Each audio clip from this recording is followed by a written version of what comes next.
Medicover hospitals Visakhapatnam నందు ప్రపంచ స్థాయి రోబోటిక్ విధానాలకు భారతదేశంలో మొట్టమొదటి అధునాతన 4th జెన్ డావిన్స్ రోబో మిషన్ను శారదా పీఠాధిపతులు శ్రీ శ్రీ శ్రీ స్వరూపానందేంద్ర సరస్వతి మహాస్వామి గారిచే ప్రారంభించడం జరిగింది. మెడికవర్ హాస్పిటల్స్ బుధవారం నగరంలోని మొట్టమొదటి రోబోటిక్ ఇన్స్టిట్యూట్లో అధునాతన 4th జెన్ డావిన్స్ రోబో మిషన్ను ప్రారంభించింది.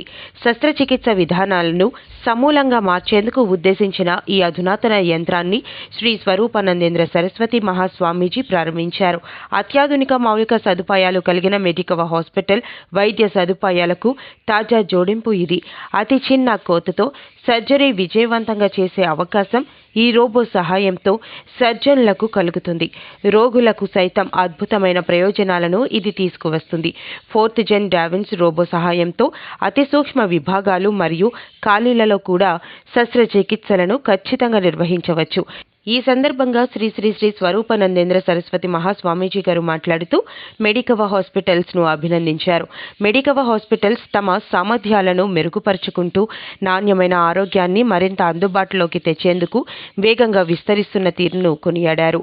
మెడికవర్ హాస్పిటల్స్ చైర్మన్ మరియు managing director doctor Anil Krishna గారు మాట్లాడుతూ తక్కువ కోతతో క్లిష్టమైన శస్త్రచికిత్సల చికిత్సను సమర్థవంతంగా చేయడంలో మెడికవర్ హాస్పిటల్స్ సాధిస్తున్న పురోగతిలో ఇది మరో మైలురాయి.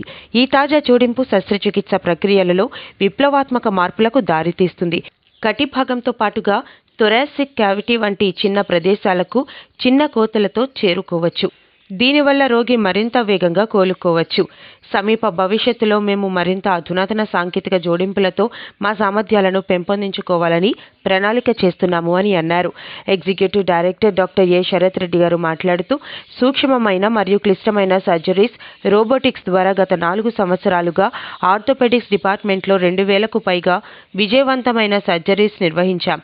ఇప్పుడు ప్రత్యేకంగా అన్ని విభాగాల్లో అన్ని సాధారణ మరియు gynaecology, hysterectomy, pelvic lymph node డిసెక్షన్లు, పైలోప్లాస్టీ మరియు ఆగ్మెంటేషన్ ప్రక్రియ వంటి యూరాలజీ విధానాలు, కిడ్నీ క్యాన్సర్లు, పాక్షిక మరియు రాడికల్ నెఫ్రెక్టమీ, మల మరియు పెద్ద ప్రేగు క్యాన్సర్లు, ఇంటర్స్పింక్టెరిక్ రిసెక్షన్, శాశ్వత కొలెస్టోమీ మరియు ఊపిరితిత్తుల వంటి వాటిని తక్కువ కోతతో ఎక్కడ ఓపెన్ సర్జరీస్లో చేయలేని వాటిని ఈ అధునాతన రోబో ద్వారా నిర్వహించవచ్చు అన్నారు. అన్ని విభాగాల్లో అధునాతన రోబోటిక్స్ కలిగి వాటి కోసం ప్రత్యేక ఇన్స్టిట్యూట్ కలిగిన ఏకైక హాస్పిటల్ మెడికవర్ హాస్పిటల్స్ అని అన్నారు. ఈ సందర్భంగా ఎగ్జిక్యూటివ్ డైరెక్టర్ శ్రీహరి కృష్ణ గారు మాట్లాడుతూ అత్యాధునిక సదుపాయాలు మరియు అనుభవజ్ఞులైన డాక్టర్స్ కలిగిన మెడికవర్ హాస్పిటల్స్ నందు క్యాన్సర్ చికిత్స మరియు అవసరమైన జనరల్ సర్జరీలలో అవసరమైన వారికి మరీ ముఖ్యంగా అత్యుత్తమ అధునాతన మరియు నాణ్యమైన ఆరోగ్య సంరక్షణను అందించడానికి 4th జెన్ డావిన్స్ రోబో మిషన్ సహాయపడుతుంది. కృత్రిమ మేధస్సు, వణుకులేని కదలిక మరియు యంత్రం యొక్క సామర్థ్యం కారణంగా సర్జన్లు ప్రయోజనం పొందుతారు. అంతేకాకుండా రోగులు వేగంగా కోలుకోవడంతో పాటు అతి తక్కువ నొప్పి, తక్కువ రక్త నష్టం, తక్కువ ఇన్ఫెక్షన్ ప్రమాదం మరియు తక్కువ సమయం ఆసుపత్రిలో ఉండడం వంటి ప్రయోజనాలను పొందుతారు అని అన్నారు. ఈ యొక్క కార్యక్రమంలో Medicover hospitals chairman and managing director Shri Anil Krishna గారు, ఎగ్జిక్యూటివ్ డైరెక్టర్ శ్రీ హరి కృష్ణ గారు, chief business officer Shri Mahesh Deglurkar గారు, director doctor Shri A Sharath Reddy గారు, regional director Andhra Pradesh Shrimati N Padmaja గారు మరియు ఇతర వైద్య సిబ్బంది పాల్గొన్నారు. ఒక విషయము, విశాఖ శ్రీ శారదా పీఠం అంటే మీ అందరికీ తెలుసు. యావత్తు భారతదేశంలో ఆసేతు హిమాచలం అంటే ఋషికేశ్ నుండి కాశీ, తిరుమల, శ్రీశైలం, హైదరాబాద్లో 17 చోట్ల ఉంది శారదా పీఠం. అన్ని చోట్ల ప్రతి సంవత్సరము 4 నెలలు ఋషికేశ్ గంగా తీరాన ఒక తపస్సుతో ఆదిశంకరాచార్య వారి యొక్క భాష్యాన్ని ప్రవచనం చేస్తున్న పీఠం ఏది అంటే విశాఖ శ్రీ శారదా పీఠం మాత్రమే. అటువంటి విశాఖ శ్రీ శారదా పీఠము యావత్తు భారతదేశంలో ఎక్కడా లేనటువంటి సాక్షాత్తు రాజశ్యామల అమ్మవారి యొక్క ఉపాసన దేవత విశాఖ శ్రీ శారదాపీఠంలో మాత్రమే ఉంది.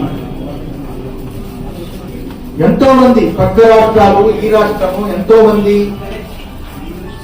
ఐఏఎస్లు, ఐపీఎస్లు, డాక్టర్లు, మంత్రులు, ముఖ్యమంత్రులు ఆశీస్సులు కోరుతున్న ఏకైక పీఠము విశాఖ శ్రీ శారదాపీఠం. ఇవన్నీ ఎందుకు చెప్తున్నామంటే ప్రతి సంవత్సరము అమ్మవారి యొక్క వార్షికోత్సవాలు చాలా దిగ్విజయంగా జరుగుతూ ఉంటాయి. యావత్తు భారతదేశం నుంచి నలుమూలల తర్కము, వ్యాకరణము, మీమాంస ఇటువంటి శాస్త్రం చదువుకున్న శాస్త్ర పండితులు సభలు జరుగుతాయి. అందులో బాగా బాధించే వాళ్ళకి స్వర్ణ కంకణం తొడిగి ప్రోత్సాహం జరుగుతుంది. అలాగే అగ్నిహోత్ర సభలు జరుగుతాయి, రాజశ్యామల యాగం జరుగుతుంది, ఎన్నెన్నో కార్యక్రమాలు జరుగుతాయి. ఈ సంవత్సరం కూడా ఫిబ్రవరి 14 నుంచి 19 వరకు చాలా అద్భుతంగా అమ్మవారి యొక్క వార్షికోత్సవాలు జరగబోతున్నాయి. ఇక్కడ చెప్పడానికి కారణం ఏంటంటే ఇక్కడ డాక్టర్ చూడగానే చాలా సంతృప్తి అయింది. చాలా ముఖ కవళికల్లో కానీ, వాళ్ళ మనస్తత్వము, హృదయము కానీ, వాళ్ళకి ఉన్న చదువు మీద ఉన్న గర్వము లేకుండా పరమ పవిత్రమైన శ్రద్ధతో ఒక భక్తి, దానికి తోడు ఏదో ఈ దేశానికి, రాష్ట్రానికి మా ద్వారా కూడా మంచి జరగాలని తప్పన కనిపించింది. కాబట్టి ఫిబ్రవరి 14 నుంచి 19 వరకు జరిగే కార్యక్రమానికి ఇప్పుడున్న డాక్టర్లే కాకుండా ఇప్పుడున్న వాళ్ళు, ఈ హాస్పిటల్ తాలూకు వాళ్ళు కూడా ఈ 5 రోజుల్లో వచ్చి అమ్మవారి దర్శనం చేసుకుంటే చాలా బాగుంటుందని మీ అందరినీ అడుగుతూ, అమ్మవారి ఆశీర్వచనాలు మీకు పరిపూర్ణంగా ఉండాలని కోరుతూ ముగిస్తున్నాను.